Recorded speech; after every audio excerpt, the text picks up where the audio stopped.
नमस्कार।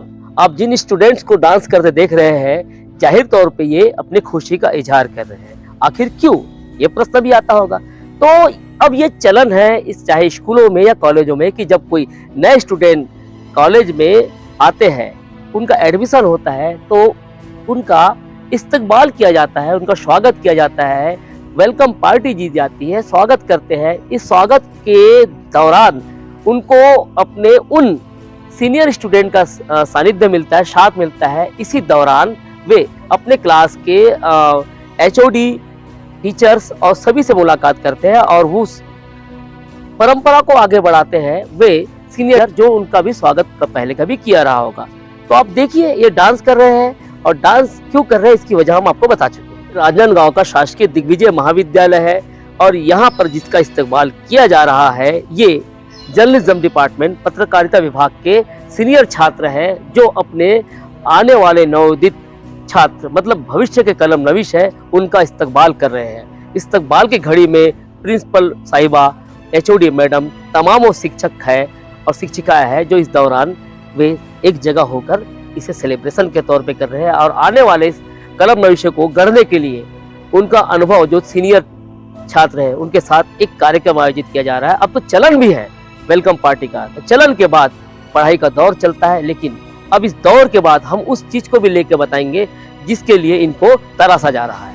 निश्चित तौर पे जब पत्रकारिता का नाम आता है या पत्रकार का नाम आता है, तो राजनांदगांव को एक अलग ही औहदे से, नजरों से देखा जाता है, क्योंकि राजनांदगांव का दिग्विजय महाविद्यालय है। दिग्विजय महाविद्यालय से उन 3 विभूतियों का नाम आता है जो बड़े रचनाकार रहे और पूरे देश सहित विदेश में भी ये ख्याति प्राप्त है। तो कहीं न कहीं जर्नलिज्म में जो एडमिशन लेता है, उनके दिमाग में और मन में एक छाप छूटती है कि क्यों ना हम ऐसे विभूतियों का काम आगे बढ़ाकर ले चले। लेकिन उन्हें क्या मालूम है कि आने वाले 3 साल बाद के अंतिम दौर में, वो भी जब किसी नए स्टूडेंट का वेलकम करेंगे, तो ऐसे खुश वो नए स्टूडेंट होंगे और ये हमारी तरह गमगीन होंगे। गमगीन का मतलब यह है कि राजनांदगांव में पिछले 2006 से 2024 होने को आए 18 साल हो गए BJMC पत्रकारिता विभाग को, लेकिन BJMC से MJ नहीं कर पाते। मर्म यहाँ तक है कि कोई भी स्टूडेंट अपनी पढ़ाई को राजनांदगांव में आगे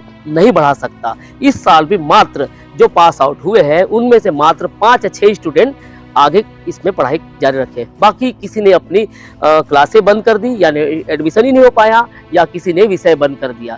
मैं भी यहाँ का विद्यार्थी रहा हूँ। अब तक तीसरे महीने में 5वें सेमेस्टर का रिजल्ट आया और 7वें महीने में 6वें सेमेस्टर का रिजल्ट आया, लेकिन अंक सूचियाँ नहीं प्राप्त हुई, जिसकी वजह से कई लोग एडमिशन भी नहीं ले पाए। कुछ छात्र ऐसे हैं जो अपना अनुभव साझा करेंगे। जी, मैं इसी वर्ष BJMC से पास आउट हुआ हूँ।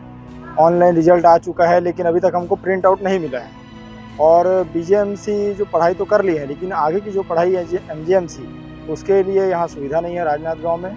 हम पढ़ाई तो करना चाहते हैं, लेकिन सुविधाओं के अभाव में हमारी पढ़ाई रुक गई है। इस वर्ष मैं किसी भी विषय में एडमिशन नहीं ले पाया हूँ, और चूँकि जब तक प्रिंट आउट पे हमको मार्कशीट नहीं मिलेगा, तब तक अन्य विषयों में एडमिशन में बहुत सी तकलीफ़ें हैं।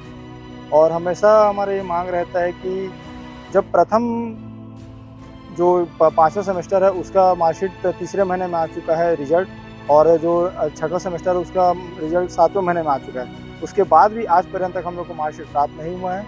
अगर जल्द से जल्द मार्कशीट प्राप्त होता है, तो छात्र किसी विषय पर एडमिशन ले पाते। मैं दिग्विजय कॉलेज से BJMC जस्ट इसी ईयर पास आउट हुआ हूँ। हम लोग को यहाँ BJMC में सुविधाओं के नाम पर बहुत कम ही सुविधाएँ मिली हैं। यहाँ हम लोग को लाइब्रेरी उपलब्ध नहीं होता था, अच्छे से कुछ इंस्ट्रूमेंट भी उपलब्ध नहीं होता था। और रही बात रिजल्ट की, तो रिजल्ट हम लोग का बहुत लेट हुआ है, जिसके कारण हम लोग को एडमिशन के लिए दिक्कत हो रहा है। और जैसे मैं अभी जस्ट पास आउट हुआ हूँ, तो मेरे साथ मेरे साथी जो हैं, हम लोग अभी PG के लिए 5 ही लोग बस एडमिशन लिए हैं। बाकी के लोग जो है किसी का मार्कशीट की वजह से या फिर फीस की वजह से लोग ना आगे एडमिशन नहीं ले पाए हैं। और हम लोग का फीस इतना है कि ना काफ़ी लोग इनका एफोर्ड नहीं कर पाते, जिसके कारण से एडमिशन नहीं ले पाते। इसमें हम लोग 17 का बेच था हम लोग का, लेकिन PG के लिए हम लोग केवल 5 लोग बस गए हैं। ये केवल पत्रकारिता विभाग यहाँ केवल 3 साल का कोर्स करने के बाद आगे पढ़ाई रखने के लिए कोई भी ऐसी व्यवस्था नहीं है जो आगे पढ़ाई कर सके, मतलब एमजीएमसी यहाँ पे नहीं है। चलिए आगे बात करते हैं कि कहीं न कहीं अब इस बात को लेके हमने पिछले कई साल से, जब बीजेएमसी यहाँ खुला था 2006 में, तो यहाँ के जो जन भागीदारी के अध्यक्ष रहे रमेश पटेल, उन्होंने यहाँ पे आगाज करवाया और कई सत्ता सरकार बदली, कांग्रेस का भी दौर आया, तो तब भी हमने बात को एडमिट किया। फिर बीजेपी की सरकार आई है, तब भी हम बात एडमिट कर रहे हैं, लेकिन जस की तस स्थिति है। बस काफूर हो गए तो इनके सपने, सब्ज बाग दिखाया जा रहा है। अब कैसे भला इन कलम नविश को गढ़ा जाएगा और तराशा जाएगा, ये यक्ष प्रश्न है। और ये यक्ष प्रश्न वैसे ही है जो उस दौर से इस दौर तक चला आ रहा है। केवल सब्ज बाग दिखाना, भाषणों में लच्छेदार भाषा बोलना और उस स्टूडेंट को आने वाले भविष्य के कलम नवीज बता देना और उन्हें ऐसे ऊपर तक केवल शब्द दिखाना, लेकिन धरातल पर केवल अगर क्लियर कुछ भी ना दिखे तो वो विद्यार्थी क्या करे। इन बातों को लेके हमने पूर्व सांसद अभिषेक सिंह, वर्तमान विधायक और विधानसभा अध्यक्ष डॉक्टर रमन सिंह, वर्तमान सांसद, उनको पत्राचार भी किया गया केएल टांडेकर के द्वारा। 1 साल होने के जा रहे हैं कि एमजीएमसी करा दो, लेकिन किसी भी जनप्रतिनिधि ने अब तक इस पर काम किया होगा ऐसा हमें लगता नहीं, क्योंकि रिजल्ट आ चुके हैं और 5 ही लोग एडमिशन ले चुके हैं। अब बात आ जाती है कि क्या विभाग के द्वारा इसमें पत्राचार किया गया होगा। अगर पत्राचार किया गया होता तो निश्चित तौर पे 18 साल से वो स्टूडेंट को भुगतना भटकना नहीं पड़ता। मतलब साफ तौर पे यहाँ का जो प्रशासन है, यहाँ के चाहे एचओडी कहे या फिर प्रिंसिपल कहे, कहीं ना कहीं ये अपनी नरमी का रुख अख्तियार कर रहे हैं। केवल ड्यूटी करते हैं सुबह 10 बजे से 5 बजे तक और घर चले जाते हैं। तो यदि स्टूडेंट के भविष्य के बारे में सोचे होते तो आज एमजीएमसी खुल गया होता। ना जाने कितने ऐसे विभाग हैं जिसमें ये शिथिलता बरती जा रही है। उसके अलावा अब हम आपको बताने जा रहे हैं जिनका ये आप देख रहे हैं कि अब इनका स्वागत कर रहे हैं। कई अध्यक्ष है जन भागीदारी समिति के, ये भी अध्यक्ष है, इनका भी स्वागत है, इस्तकबाल। यह हमारी परंपरा है, लगातार परंपरा निर्वाह करते रहे। इनने हमसे कुछ सवाल दागे हैं। इनने महिला प्रकोष्ठ के बारे में पूछे, दिव्यांग स्टूडेंट के बारे में पूछे, गर्ल्स कॉमन रूम के बारे में पूछे, और खासकर हमारा मेन मकसद था बीएजेएमसी के स्टूडेंट, उनका क्या होगा। इन्होंने अपना जवाब दिया, इनका जवाब सुनिएगा और सुनने के बाद इस खबर को ध्यान रखिएगा और आपके हमें कमेंट में मैसेज आए तो हमें लगेगा कि हमारा किसी विद्यार्थी के लिए काम करना सार्थक हुआ। ध्यान रखिएगा और खबर को पूरी देखिएगा, क्योंकि कलम नविश बने तो कैसे बने। नमस्कार। कॉलेज एक नया इतिहास रचने का प्रयास करता है और इतिहास की झरोखे में देखे तो ये कहीं न कहीं इस महल को जब शिक्षा के लिए दिया गया तो ये महल बचा है और शिक्षा के तौर पर ऐसे कई अनगिनत लोग हैं जो सेवा के लिए तत्पर है।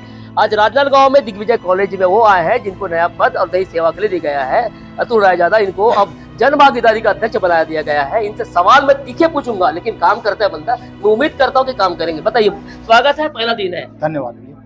यहाँ पे अब जो सुविधा देनी है, कुछ काम बचा है।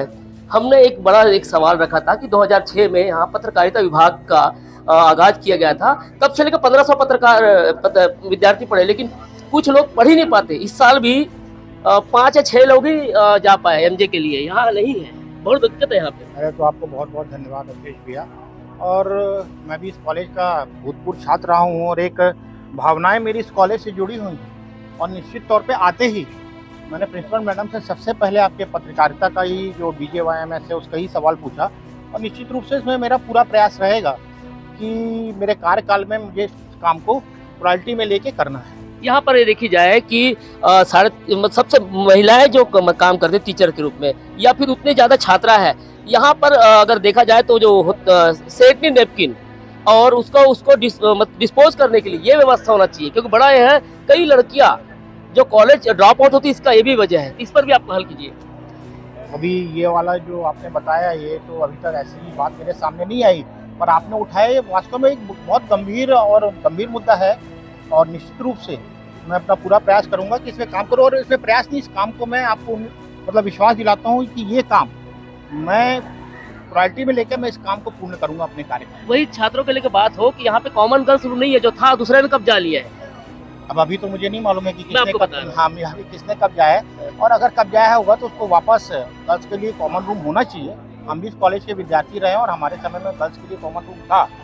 तो एक विद्यार्थी की सोच से अगर मैं बोलूँ तो अगर कब्जा किया है तो खाली कराया जाएगा। वही यहाँ पे नेत्र दिव्यांग जो देख दृष्टि बाधित जो है, जी जी वो विद्यार्थी को पिछले बार कुछ बात हुई थी कि उनको एक रूम दिया जाएगा, जी जी क्योंकि वो दोपहर के बाद जब आते हैं जी। तो खाली हो जाते हैं। उस पर भी मैं आपको संज्ञान में ले रहा हूँ इस बात को लेकर। अब अभी यहाँ पे कितने रूम हैं, अब मैं तो 5-6 साल बाद आ रहा हूँ। आदरणीय हमारे बड़े भैया मधु भैया अध्यक्ष थे, तो मैं जन भागीदारी सदस्य इस कॉलेज का। अब रूम कितने हैं और क्या व्यवस्था की जा रही है, और आप जो ये मुद्दे उठा रहे हैं वास्तव में बहुत गंभीर है और होने चाहिए, और मैं पूरा प्रयास करूंगा कि ये इस समस्या का भी समाधान। आखिरी बात, बस सुरक्षा की दृष्टि से कई बार हमने देखा है कि जो बाहर के लोग आते हैं और वो बाधित करते हैं या बच्चों को परेशान कर सकते हैं। कई बार हमने कहा जोमेटो वाले या कोई जो सामान बेचने आ रहे हैं सीधा इंटर कर रहे हैं, हो सकता है अच्छा सामान हो तो गेट के बाहर रखे, या कोई गलत सामान हो अगर लग गया तो दिक्कतें फिर कॉलेज के नाम पे आएगी। बिल्कुल, इस बारे में मैं अभी प्रिंसिपल मैडम से बात करता हूँ, और जो भी इस तरह के डिलीवरी बॉय आते हैं उनका प्रवेश कॉलेज में निश्चित रूप से बंद किया जाए। और सबसे गंभीर बात है कि यहाँ जो टीचर आ रहे हैं, जी। मैं आपसे स्पष्ट बता रहा हूँ और खुले तौर पर भला हो विरोध हो सकता है कि बहुत सी टीचर जो बाहर से आते हैं यहाँ नहीं रहते, वो आते हैं, ऐसा सुनने में आ रहा है। उनका टाइमिंग अगर गलत हो फिर टाइमिंग आने जाने क्या होगा, पढ़ाई में कैसे ध्यान देंगे। बाहर से आ रहे हैं जबकि यहाँ रहना चाहिए, और हमने सुना है कि हाउस रेंट में मिलता है तो उसका उपयोग करें। बस जो बाहर से आ रहे हैं, अभी प्रिंसिपल मैडम से लिस्ट लेता हूँ कि कौन से टीचर जो हैं वो बाहर से आ रहे हैं, और जब इसका तो सीधे मेरे ख्याल से शासन का ही नियम है कि जब हाउस रेंट मिल रहा है तो यहाँ रहना चाहिए, और अगर यहाँ नहीं रहना है तो किसी दूसरे कॉलेज में ट्रांसफर कर लो। भाई रहना तो पड़ेगा, बच्चों को पढ़ाना पड़ेगा और यहीं रहना पड़ेगा। चलिए, तो दो टूक में सीधे तौर पे बोल चुके हैं अतुल रायजादा। आज पहला दिन है, बड़ा गर्मजोशी से आप मैं चाह रहा हूँ कि सब तरफ घुमा दें इनके साथियों को। और स्टूडेंट की बेहतरी के लिए बात हो रही है तो उम्मीद करते हैं कि उन स्टूडेंट को भी अपने पढ़ाई को निरंतर जारी रखने के लिए वो रियायत भी मिले, सुविधा भी मिले, और वो निरंतर आगे बढ़े। लेकिन कुछ मुद्दे हमने उठाए हैं, उस मुद्दे को भी गौर करेंगे ऐसा सीधे तौर पे। अभी जो आए हैं पद लेके अतुल रायजादा, और कुछ लोगों से हमने और बात की है। बहरहाल इस पूरे खबर को लेकर आप बने रहेंगे, क्योंकि इसमें कुछ बहुत से पॉइंट है जो बिंदुवार में आप तक पहुंचा रहा हूं, क्योंकि यहाँ पढ़ने वालों की संख्या अच्छी खासी है। और मध्य प्रदेश के जमाने से अब तक के राजनांदगांव के दिग्विजय कॉलेज का नाम तब भी वो सुर्खियों में रहता था, अपने कामों को लेकर, बेहतर काम को लेकर आज भी सुर्खियों में है। तो बने रहिए, खबर और भी चलेगी और भी बनेगी, हर पॉइंट को और हर बिंदु को पहुंचा रहे हैं हम आप तक।